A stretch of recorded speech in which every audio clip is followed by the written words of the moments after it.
Barnabas. ये कहानी शुरू होती है सन 1760 में, जहाँ पर हमें एक बच्चे को दिखाया जाता है जिसका नाम बरनाबस कॉलिंस है।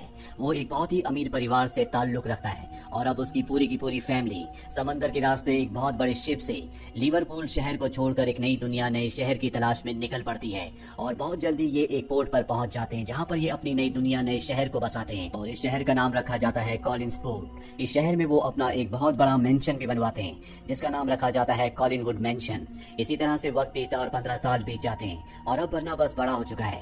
उसी के घर में काम करने वाली एक लड़की जिसका नाम एंजेलिक है, जो बरनाबस से प्यार करती है। वो चाहती है कि बरनाबस सबके सामने उसे अपना ले, पर वो उसे मना कर देता है और इस बात से एंजेलिक को बहुत गुस्सा आता है। दरअसल ये एक विच होती है और अपने काले जादू से एंजेलिक बरनाबस के माता पिता को मार देती है। साथ ही उसे कर्स भी करती है कि जिससे भी वो प्यार करेगा वो मर जाएगा।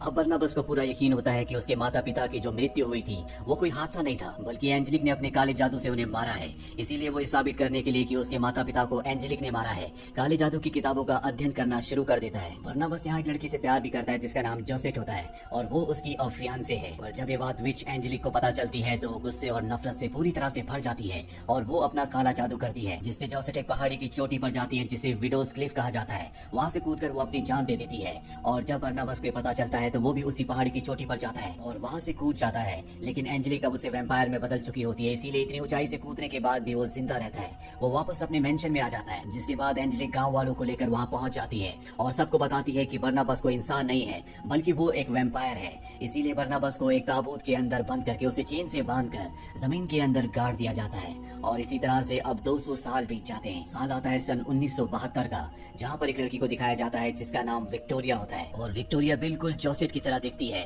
दरअसल विक्टोरिया कॉलिंगवुड आई है। यहाँ पर उसे एक जॉब ऑफर की गई है जो कि गवर्नेंस की है। यहाँ पर उसकी मुलाकात सबसे पहले एक लड़की से होती है जिसका नाम एलिजाबेथ है। एलिजाबेथ भी कॉलिन फैमिली से बिलोंग करती है, जिसने विक्टोरिया को यहाँ पर अपने भाई के बेटे की देखभाल करने के लिए बुलाया है। दरअसल उसके भाई के बेटे को ऐसा लगता है कि उसकी मॉम, जो कि अब इस दुनिया में नहीं है, उसकी आत्मा आज भी बार बार उससे मिलने के लिए आती है। विक्टोरिया एलिजाबेथ से पूछती है कि डेविड की मॉम की मृत्यु कैसे हुई।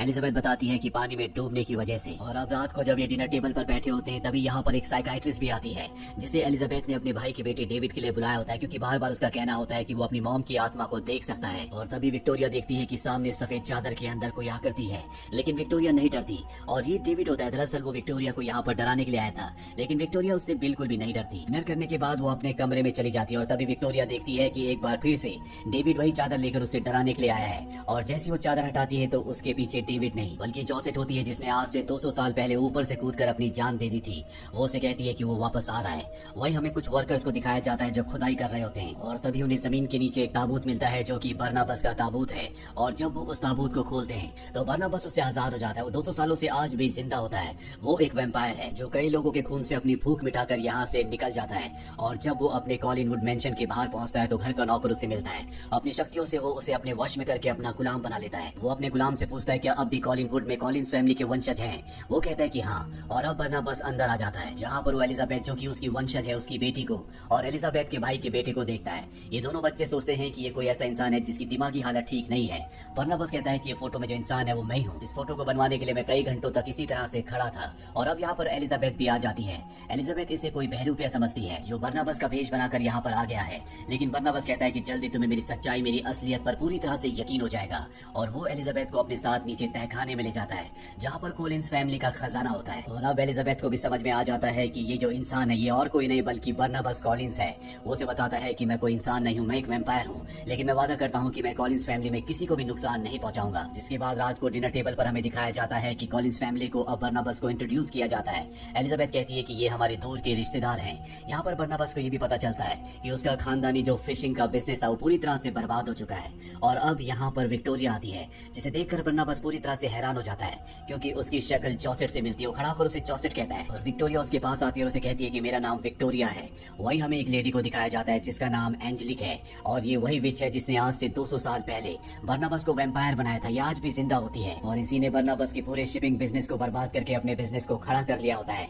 अब इसे पता चलता है कि एक रात पहले किसी को कोई ताबूत मिला था जिसके अंदर से कोई निकला और सबको मार दिया। और जब एंजेलिक वहाँ जाती है तो वो समझ जाती है कि बरनाबस आजाद हो चुका है। इसीलिए वो कॉलिंगवुड मेंशन जाती है जहाँ पर उसकी मुलाकात बरनाबस से होती है। बरनाबस उससे कहता है कि तुमने मेरे पूरे के पूरे फिशिंग बिजनेस को अपने कब्जे में कर लिया। वो कहती है कि अब वो बिजनेस मेरा है और ये कहकर वो वहाँ से चली जाती है। और अब बरनाबस किसी भी तरह से अपने खानदान की खोई हुई इज्जत को, उसकी प्रेस्टीज विच को वापस लाना चाहता है। सबसे पहले वो कॉलिन वुड, जिसकी हालत बहुत ज्यादा खराब हो चुकी होती है, उसको पूरी तरह से ठीक करवाता है। साथ ही शहर में वो फिश का बिजनेस करने वाले कुछ बड़े व्यापारियों के पास जाता है, उन्हें अपनी शक्ति से वो अपने वश में कर लेता है, जिसके बाद वो उसके साथ काम करने के लिए मंजूर हो जाते हैं। और अब बर्नाबस एक बार फिर से अपने खानदान का काम यानी अपने शिपिंग कॉर्पोरेशन को एक बार फिर से शुरू कर देता है।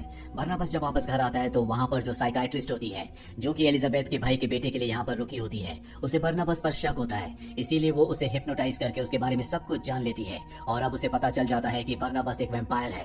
वो एलिजाबेथ से इस बारे में बात करती है। एलिजाबेथ कहती है कि बर्नाबस घर पर रहने वाले किसी भी इंसान को नुकसान नहीं पहुंचाएगा।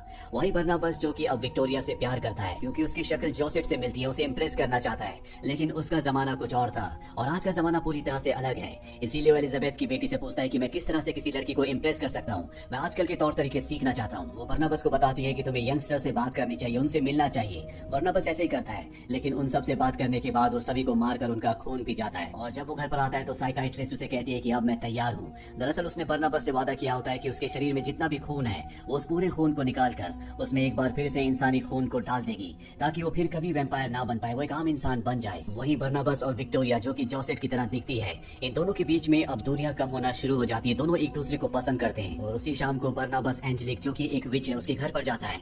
ये विच आज भी बर्नाबस को पसंद करती है, वो उसके करीब आने लगती है। बर्नाबस भी उसे मना नहीं करता और ये दोनों फिजिकली एक दूसरे के बहुत नजदीक आ जाते हैं। लेकिन बाद में बर्नाबस उसके प्यार को एक बार फिर से ठुकरा देता है। बर्नाबस अब अपने मेंशन में एक बहुत बड़ी पार्टी रखता है जिसमें बहुत सारे लोग आते हैं। और यहाँ पर विक्टोरिया बर्नाबस को बताती है कि बचपन से उसे आत्माएं दिखती है और उसे एक आत्मा दिखती है जिसने उसे यहाँ पर आने के लिए प्रेरित किया था। और ये आत्मा और किसी की नहीं बल्कि जोसेट की थी। यहाँ पर बर्नाबस और विक्टोरिया एक दूसरे को किस भी करते हैं। एंजेलिक भी इस पार्टी में बिना बुलाए आ गई होती है और वो इन दोनों को देख लेती है, जिससे उसे बहुत गुस्सा आता है।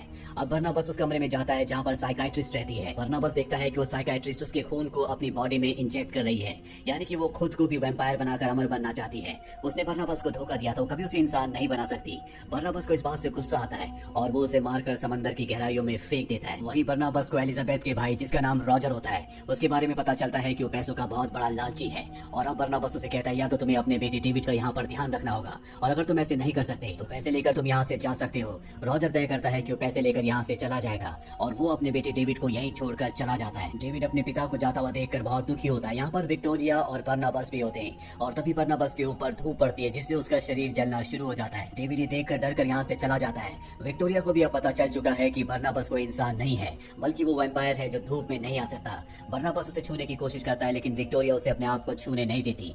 बर्नाबस को इससे बहुत दुख होता है, उसे बहुत गुस्सा भी आता है और वो एंजेलिक के पास जाता है, जिसके श्राप से वो वैम्पायर बना था। वो उसे कहता है कि तुम अपने श्राप को वापस ले लो। एंजेलिक कहती है क्यों ना हम दोनों साथ मिलकर बिजनेस करें, साथ ही हम दोनों हमेशा एक दूसरे को प्यार करेंगे। पर बर्नाबस एंजेलिक से प्यार नहीं करता, वो उसकी इस ऑफर को ठुकरा देता है और अब एंजेलिक को गुस्सा आता है। वो कहती है कि मुझे पता है कि तुमने साइकाइट्रिस्ट को मारा है। बर्नाबस कहता है कि हाँ, मैंने ऐसा किया है। और इसके बाद वो बर्नाबस को कैद करके एक बार फिर से ताबूत में डाल देती है और उसकी फिशिंग कंपनी को, जिसे उसने दोबारा बनाया था, उसे ब्लास्ट करवा देती है। इसके बाद बर्नाबस के ताबूत को घने जंगल में एक घर के अंदर बंद कर दिया जाता है। और जब वो यहाँ से चली जाती है तो एलिजाबेथ के भाई का बेटा डेविड यहाँ पर आता है। वो ताबूत को खोलकर बर्नाबस को आजाद करवा देता है। वो उसे बताता है कि मुझे मेरी मॉम की आत्मा दिखती है, जिन्होंने मुझे आपका पता बताया था। वहीं एंजेलिक को दिखाया जाता है कि वो उस रिकॉर्डिंग को, जिसमें बर्नाबस ने कहा था कि उसने साइकाइट्रिस्ट को मारा है, पूरे शहर को और पुलिस को सुना देती है। जिसके बाद पूरे शहर के लोग, साथ ही पुलिस वाले, बर्नाबस के मेंशन में आ जाते हैं। एंजेलिक देखती है कि बर्नाबस अपने परिवार के साथ है। इसके बाद बर्नाबस उसके पास आता है और अपने दांतों से उसकी गर्दन से उसका खून पीने की कोशिश करता है। सभी लोग समझ जाते हैं कि बर्नाबस एक वैम्पायर है, लेकिन यहाँ पर एंजेलिक को कुछ नहीं होता, जिससे लोगों को समझ में आ जाता है कि ये भी कोई इंसान नहीं है। बर्नाबस सबको बताता है कि ये एक विच है। इसके बाद बर्नाबस और एंजेलिक के बीच में एक भयानक लड़ाई होती है। एलिजाबेथ की जो बेटी होती है वो भी एक वेयरवुल्फ होती है। वो एंजेलिक के ऊपर हमला कर देती है, लेकिन एंजेलिक की शक्तियां इन दोनों से ज्यादा होती है, इसीलिए एंजेलिक इन दोनों को हरा देती है। और अब उसके सामने डेविड आ जाता है। एंजेलिक डेविड से कहती है कि तुम मेरा कुछ नहीं बिगाड़ सकते। डेविड कहता है कि मैं तुम्हारा कुछ नहीं बिगाड़ सकता, लेकिन मेरी मॉम तुम्हारा बहुत कुछ कर सकती है।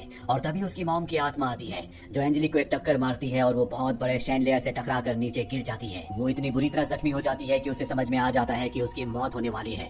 दरअसल डेविड की मॉम को उसी ने मारा था और अब जबकि वो मरने वाली है तो वो अपना दिल निकाल कर बर्नाबस को दे देती। दरअसल सच में वो बर्नाबस से प्यार किया करती थी और अब उसकी मौत हो चुकी है।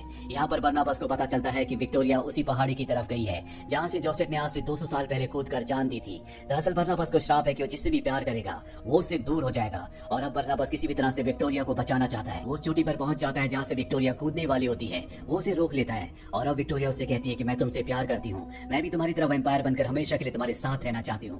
पर बर्नाबस उसे मना कर देता है। इसीलिए विक्टोरिया उस चट्टान से कूद जाती है। उसके पीछे बर्नाबस भी कूद जाता और हवा में उसे पकड़ लेता है, और इससे पहले कि वो जमीन से टकराती बर्नाबस उसकी गर्दन पर काट कर उसे भी वैम्पायर बना देता है, जिसका मतलब ये है कि ये दोनों सदियों तक एक साथ जिंदा रहेंगे।